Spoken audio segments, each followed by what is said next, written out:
ನಾವು ಮದುವೆ ಆಗಿ 8 ವರ್ಷ ಆಗೋಯ್ತಲ್ಲ. ಹೌದು ರೀ. ಅಷ್ಟು ಲವ್ ಮಾಡಿ ನಾವು ಮದುವೆ ಆಗಿರೋರು 8 ವರ್ಷದಲ್ಲಿ ನಮ್ ಲವ್ ರನ್ನಿಂಗ್ ಸಕ್ಸಸ್ಫುಲ್ ಕಣೆ. ಒಂದ್ ಮುತ್ತು ಕೊಡ್ಲಾ? ಡ್ಯಾಡಿ ಮಮ್ಮಿ ಪಾಪು ನೀ ಇಲ್ಲೇ ಆಟ ಆಡ್ಕೊತಾ ಇರು. ಡ್ಯಾಡಿಗೆ ಆಫೀಸಿಗೆ ಹೊತ್ತಾಯ್ತು, ನಾನು ಟಿಫಿನ್ ರೆಡಿ ಮಾಡ್ಬಿಟ್ಟು ಬರ್ತೀನಿ. ಕಳ್ಳ. ಪಾಪು ನೀನ್ ಇಲ್ಲೇ ಆಟ ಆಡ್ಕತಾರು, ಮಮ್ಮಿಗೆ ಹೆಲ್ಪ್ ಮಾಡ್ಬಿಟ್ಟು ಬರ್ತೀನಿ.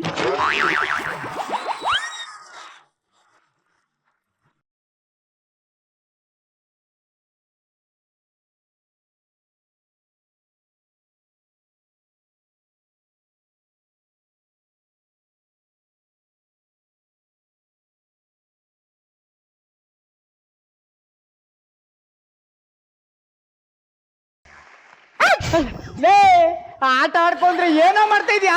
ಡ್ಯಾಡಿ ನನ್ ಸಾಂಗ್ ನ ಫೀಲ್ ಮಾಡ್ತಿದ್ದೆ ಡ್ಯಾಡಿ. ಸಾಂಗ್ ಫೀಲ್ ಮಾಡೋ ವಯಸ್ಸು ಇನ್ನೂ ಆಯ್ತ ಕಣ. ಏನೇ ಇವನು ನಿಮ್ ಬುದ್ಧಿ ಎಲ್ಲೋಗುತ್ತೆ? ಇವಳೊಬ್ಳು ಕರ್ಕೋಗೆ ಬಳಿಕೆ. ನೀವ್ ಹಿಂಗೆ ಓಡಾಡ್ತಾರಿ, ಕೋಳಿ ಕೌಚಾಕೊಂಡ್ ಹೋಗುವಂತ ಒಂದು ಕುತ್ಕೊಳಕ್ಕಾಗಲ್ವಾ? ಬಾಯ್ಲಿ ಓಯಾ. ಶೀಲಾ ಶೀಲಾ ಶೀಲಾ ಬೇಗ ಬಾರಿ, ಹಿಮಾಲಯದಿಂದ ಪ್ರಸಾದ ತಂದಿದ್ದೀನಿ, ಇಲ್ಲಾಂದ್ರೆ ಕರಗೋಗ್ಬಿಡುತ್ತೆ. ಶೀಲಾ ಶೀಲಾ. ಯಾರು? ಇದೇನು ಈ ಮನೇಲಿ ಕರೆದ್ರೆ ಆ ಮನೇಲಿ ಸೌಂಡ್ ಬರುತ್ತೆ? ಶೀಲಾ. ಏನು ಇಲ್ಲ ಮುಂದಗಪ್ಪ. ಶೀಲಾ ಶೀಲಾ. ಅಯ್ಯೋ ಶೀಲಾ. ಯಾರಿದು?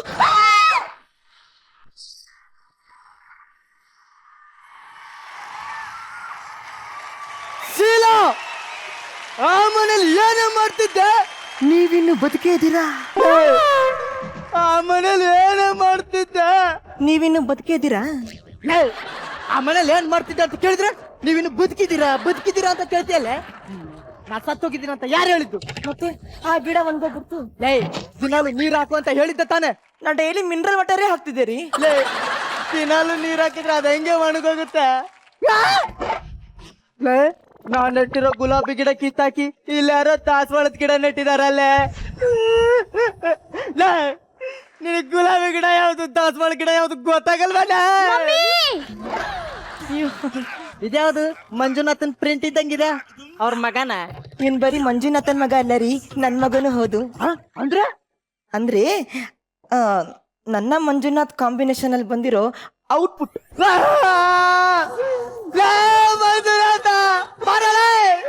ಯಾರೇ ನನ್ನೇನ್ ಕರ್ದವನು? ಯಾರ? ನೀವ್ ಇನ್ನೂ ಬದುಕಿದ್ದೀರಾ? What a miracle.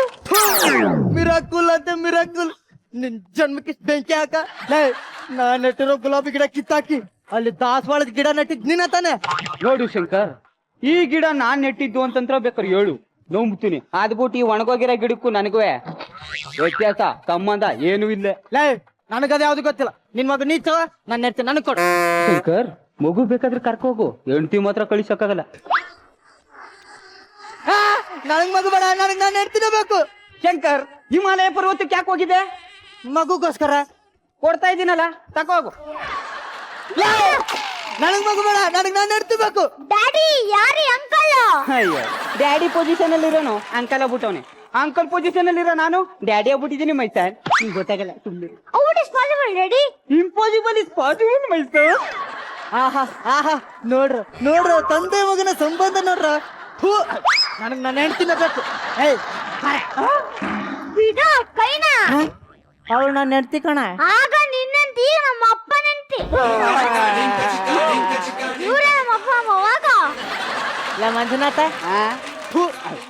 ಈ ಮಗು ಸೇಮ್ ನಿಂತರನೇ ಇದೆ ಅಲ್ಲ? ಬೇವನ್ ಮರದಲ್ಲಿ ಮಾವನ್ಕಾಯಿ ಹುಟ್ಟುತ್ತ ಬ್ರದರ್. ನಿಮ್ ಯೋಗ್ಯತೆಗೆ ಬೆಂಕಿ ಹಾಕ. ಏನ್ರಿ ಎಲ್ಲಿಗೆ ಹೋಗ್ತಾ ಇದ್ದೀರಾ? ನಿನ್ ಸುಪ್ನಾಥ ಸಂಸಾರ ನೋಡೋದಕ್ಕಿಂತ ಭಜನೆ ಮಾಡೋದು ಒಳ್ಳೇದು. ಅಲ್ಲ, ಹೋಗೋದು ಹೋಗ್ತಿದ್ದೀರಾ, ಒಂದು ಗಿಡ ನೆಟ್ಬಿಟ್ಟು ಹೋಗಿ. ನಾ ಬಂದು ಗಿಡ ನೆಡ್ತೀನಿ, ಈ ನನ್ನ ಮಗ ಬಂದು ಕಿತ್ತಾಕ್ಲಿ. ಅಯ್ಯ ಮಂಜುನಾಥ, ನಿನಗೊಂದು ದೊಡ್ಡ ನಮಸ್ಕಾರ. ನಮಸ್ಕಾರ.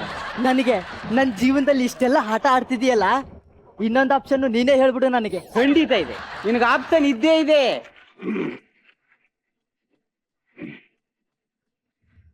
ತಗ, ನಾನು ಹೆಂಗ್ ಸಾಂಗ್ ಹಾಕಂದ್ ಪಟಾಯಿಸಿದ್ನ ಹಂಗ ನೀನುವೆ ಬೇರೆ ಏರಿಯಾಗೆ ಹೋಗಿ ಟ್ರೈ ಮಾಡು, ಸಿಕ್ಕಿದ್ರು ಸಿಕ್ಬಹುದು.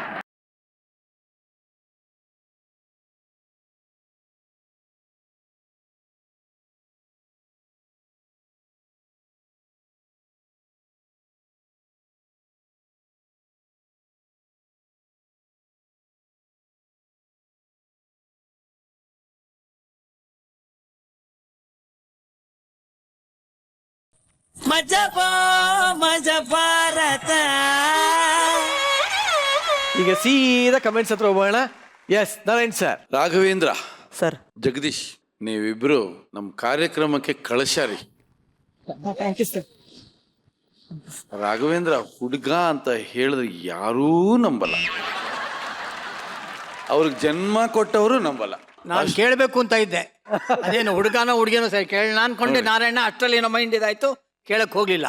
ನಾನು ನಿಜವಾಗ್ಲೂ ನೀನು ಹುಡುಗಿನೇ ಅನ್ಕೊಂಡಿದ್ದೆ. ನಿಮ್ಮ ತಂಡ ಯಾವಾಗ ಬಂದ್ರು ನಮ್ಮ ಮಜಾ ವೇದಿಕೆಗೆ ಫುಲ್ ಮನರಂಜನೆ ಕೊಡ್ತೀರಿ. ಯಾವಾಗ ಬಂದ್ರು ಕೂಡ, ಇವತ್ತು ಕೂಡ ಎಲ್ಲೂ ಕೊರತೆ ಮಾಡಿಲ್ಲ, ಎಲ್ಲರಿಗೂ ಫುಲ್ ಮೀಲ್ಸ್ ಕೊಟ್ಟಿದ್ದೀರಾ. ಕಂಗ್ರಾಟ್ಸ್. ವಾರ್ಕೀಸ್ ಸರ್, ನಿಮ್ಗೆ ಹೇಗೆ ಅನಿಸ್ತು? ಎಲ್ಲರೂ ಚೆನ್ನಾಗಿ ಪಾತ್ರ ಮಾಡಿದ್ರೆ. ಒಂದು ಹಾಸ್ಯ ಅಂದರೆ there are 3 types of comedies. Number 1 dialogue comedy, second is action comedy. ಬಾಳೆಹಣ್ಣು ಸಿಪ್ಪೆ ಮೇಲೆ ಜಾರ್ ಬಿದ್ದು ಬಿಟ್ರೆ ಎಲ್ಲರೂ ನಗ್ತಾರೆ. ಮೂರನೇದು ಸಿಚುಯೇಷನಲ್ ಕಾಮಿಡಿ. ಯಾಕಪ್ಪ ಇವಾಗ ಆ ಮೂರನ್ನು ನಿಮಗೆ ಹೇಳಿದೆ ಅಂತಂದರೆ, ನೀವು ಮಾಡಿದ ಸ್ಕಿಟ್ಟಲ್ಲಿ 3 ಇತ್ತು. ಒಟ್ಟಲ್ಲಿ ಎಲ್ಲರೂ ಬಹಳ ಚೆನ್ನಾಗಿ ಮಾಡಿದ್ರಿ. ನಾರಾಯಣ್ ಹೇಳಿದಾಗೆ ಹುಡುಗಿ ರಾಘವೇಂದ್ರ ಹುಡುಗಿಯಾಗೇ ಇತ್ತೇ ಹೊರತು ಅದನ್ನೇನು ಹುಡುಗ ಅಂತ ಹೇಳೋಕ್ಕಾಗಲ್ಲ. ಆ ಟೆಸ್ಟ್ ನಾವು ಮಾಡೋದು ಬೇಡ ಈಗ. ಬಹಳ ಚೆನ್ನಾಗಿ ಪಾತ್ರ ಮಾಡಿದ್ರಿ. Keep it up. All the best. God bless. Thank you very much. Shruti madam. Raghavendra, ಕಳೆದ ಬಾರಿ ನೀವು ಫಿಮೇಲ್ ಆಗಿ ಆಕ್ಟ್ ಮಾಡಿದಾಗ ನಮ್ಗೆ ಅಷ್ಟು ಇಂಪ್ರೆಸ್ ಆಗಿರ್ಲಿಲ್ಲ. ಈ ಸಾರಿ ತುಂಬಾ ಮುದ್ದಾಗಿ ಆಕ್ಟ್ ಮಾಡಿದ್ರಿ, ತುಂಬಾ ಮುದ್ದಾಗಿ ಕಾಣ್ತಾ ಇದ್ರಿ, ತುಂಬಾ ಚೆನ್ನಾಗಿ ಆಕ್ಟ್ ಮಾಡಿದ್ರಿ. ಒಂದು ಸೀನಲ್ಲಂತೂ ನೀವು ಮಂಜುನಾಥ್ ಮಂಜುನಾಥ್ ಅನ್ನುವಾಗ ನಮ್ಗೆ ಕಲ್ಪನವರೇ ಜ್ಞಾಪಕ ಬರ್ತಾ ಇದ್ರು. ಅಷ್ಟು ಚೆನ್ನಾಗಿ ಆಕ್ಟ್ ಮಾಡಿದ್ರಿ Raghavendra. Super. Thank you very much. ಸದ್ಯಕ್ಕೆ thank you very much. Thank you very much. Majaa Bharatha. ಇವತ್ತಿನ 3 ಪರ್ಫಾರ್ಮೆನ್ಸ್ ನಾವು ನೋಡಾಗಿದೆ. ಯಾರ ಮೂಡಿಗೇರುತ್ತೆ ಕಿರೀಟ ಅನ್ನೋದು ತಿಳ್ಕೊಳ್ಳೋಂಥ ಸಮಯ. ಸೂಪರ್ ಯಾರು ಸುಮಾರ್ ಯಾರು ಅಂತ ಹೇಳಿ ನಮ್ಮ ಜಡ್ಜಸ್ ತೀರ್ಮಾನ ಮಾಡುವಂತಹ ಟೈಮ್ ಇದೀಗಾಗಲೇ ಬಂದಿದೆ. ನಮ್ಮ ಇವತ್ತಿನ 3 ಟೀಮ್ಗಳಲ್ಲಿ ಸೂಪರ್ ಯಾರು ಸುಮಾರ್ ಯಾರು? ಸೂಪರ್ ರಾಘವೇಂದ್ರ ಅವ್ರನ್ನ ಆಯ್ಕೆ ಮಾಡಿದ್ದೀವಿ. ರಾಘವೇಂದ್ರ.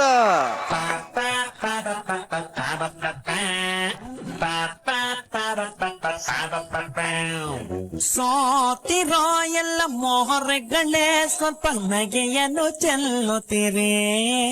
ಸ್ವಾಮಿ ದೊಡ್ಡೋರ್ ಹೇಳಿ ಕೊಟ್ಟವ್ರೆ ನಕ್ರೆ ಸ್ವರ್ಗ. 100 ಕಾಲ ನಾವು ಬಾಳೋದಕ್ಕೆ ಇದುವೇ ಮಾರ್ಗ. ಸೊ ಹೇಗೆ ಅನಿಸ್ತಾ ಇದೆ? ಸಿಕ್ಕಾಪಟ್ಟೆ ಖುಷಿ ಆಗ್ತಾ ಇದೆ. ಲಾಸ್ಟ್ 2 ಸಲ ನಾನು ಒಂದು ಸ್ವಲ್ಪ ಮಿಸ್ಟೇಕ್ಸ್ ಇತ್ತು, ಅದನ್ನ ಈ ಸಲ ಒಂದು ಸ್ವಲ್ಪ ಇಂಪ್ರೂವ್ ಮಾಡ್ಕೊಂಡಿದ್ದೀನಿ.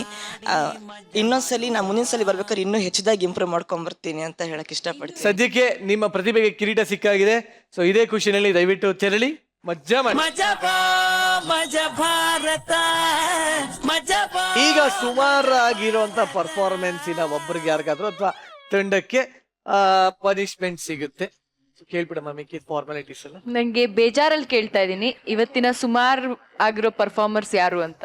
ನಾವು ಆ 2ನೇ ಅವಕಾಶವನ್ನ ಇಬ್ರು ಸೇರಿ ತೀರ್ಮಾನ ಮಾಡಿದೀವಿ ಮಸ್ಕರಿ ತಂಡಕ್ಕೆ. ಮಸ್ಕರಿ ತಂಡ. ಎಸ್, ಈಗ ಪನಿಷ್ಮೆಂಟ್ ಕೊಡುವಂತ ಟೈಮ್. ಪನಿಷ್ಮೆಂಟ್ ಕೊಡೋದಕ್ಕೆ ನಮ್ಮದೇ ಆದ ಒಂದು ಡಿಫ್ರೆಂಟ್ ಸ್ಟೈಲ್ ಇದೆ. ಸೊ ಅದನ್ನ ಕೊಡೋದಕ್ಕೋಸ್ಕರ ಸುಂದರವಾದ ಹುಡುಗಿಯರನ್ನ ಮತ್ತೆ ವೇದಿಕೆ ಮೇಲೆ ಕರೆಯುವಂತ ಸಮಯ. Babies come on stage.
ಎಲ್ಲರ ಮುದ್ದಲ್ಲೂ ಒಂಥರ ಕಳಕಳೆಯಾಗಿ ನಗು ಕಾಣಿಸ್ತಾ ಇತ್ತು. ಮೇಷ್ಟ್ರೆ ಬನ್ನಿ, ನೀವೇ ಸೆಲೆಕ್ಟ್ ಮಾಡಿ. ಪನಿಷ್ಮೆಂಟ್ ಈ ಬ್ಯಾಗಲ್ಲಿ ಇರುತ್ತೆ. ಬನ್ನಿ, ಯಾವ್ದೋ ಒಂದು ಬ್ಯಾಗ್ ಕೈ ಹಾಕಿ. ಬ್ಯಾಗಿಗೆ ಬ್ಯಾಗ್ ಅಲ್ವಾ? ಸರ್ ನಿಧಾನ ನಿಧಾನ, ಮೆಲ್ಲ. ಇಲ್ಲಿ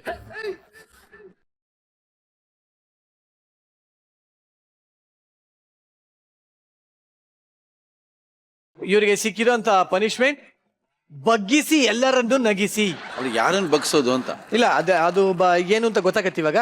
ಭೂತಾಯಿನ ಮಕ್ಕಳ ತಗೊಬರೋ ಪ್ರಾಪರ್ಟಿ ಏನಿಲ್ಲ, ವೆರಿ ಸಿಂಪಲ್. ನಿಮ್ಮಲ್ಲಿ 3 ಜನ ಇದ್ದೀರಾ, ಇದರಲ್ಲಿ 2 ಯಾರನ್ನ ಸೆಲೆಕ್ಟ್ ಮಾಡ್ಕೊಳ್ಳಿ. ಒಬ್ರು ಹಿಂಗ್ ಕುತ್ಕೋಬೇಕು, ಅವ್ರ ಬೆನ್ ಮೇಲೆ ಇನ್ನೊಬ್ರು ಹಿಂಗ್ ಹತ್ಬೇಕು, ಉಪ್ಪು ಮೂಟೆ ತರ ಮಾಡ್ಕೊಂಡು ಇದೆಲ್ಲದ್ರ ಮಧ್ಯ ಒಳಗಿಂದ ಬರಬೇಕು. ಆ ಲಾಸ್ಟ್ ಅಲ್ಲಿ ಬಂದ್ಮೇಲೆ ಯಾರು ಉಳಿತಾರೋ ಅವ್ರು ತಿರ್ಗಾ ಎತ್ಕೊಂಡು ವಾಪಸ್ ಹಿಂಗಿಂದ ಆ ಕಡೆ ಹೋಗ್ಬೇಕು.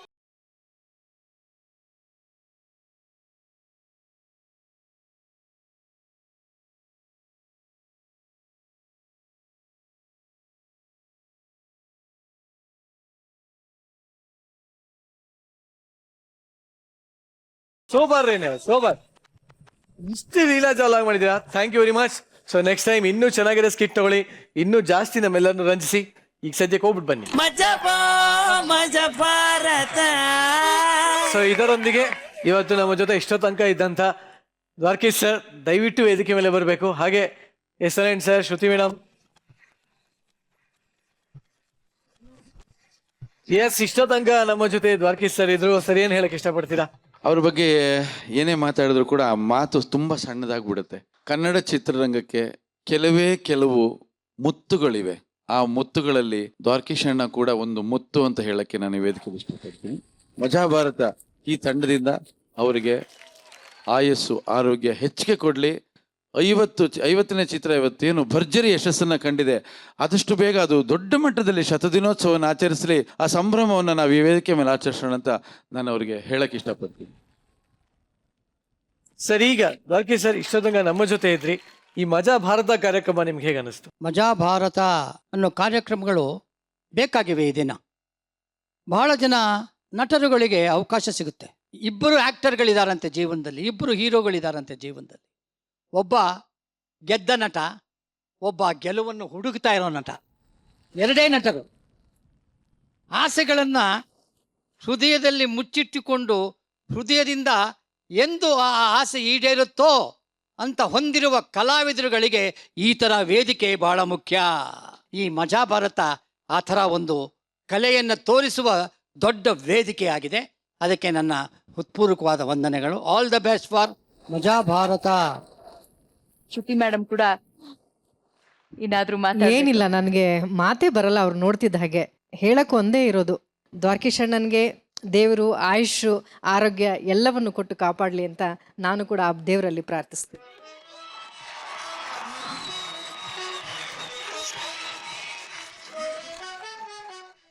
ಸೊ ಇಲ್ಲಿವರೆಗೂ ನೀವು ನೋಡಿದ್ದು ಮಜಾ ಭಾರತ.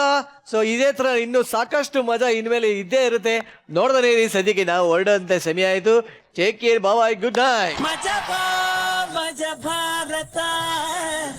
ಭಾರತ.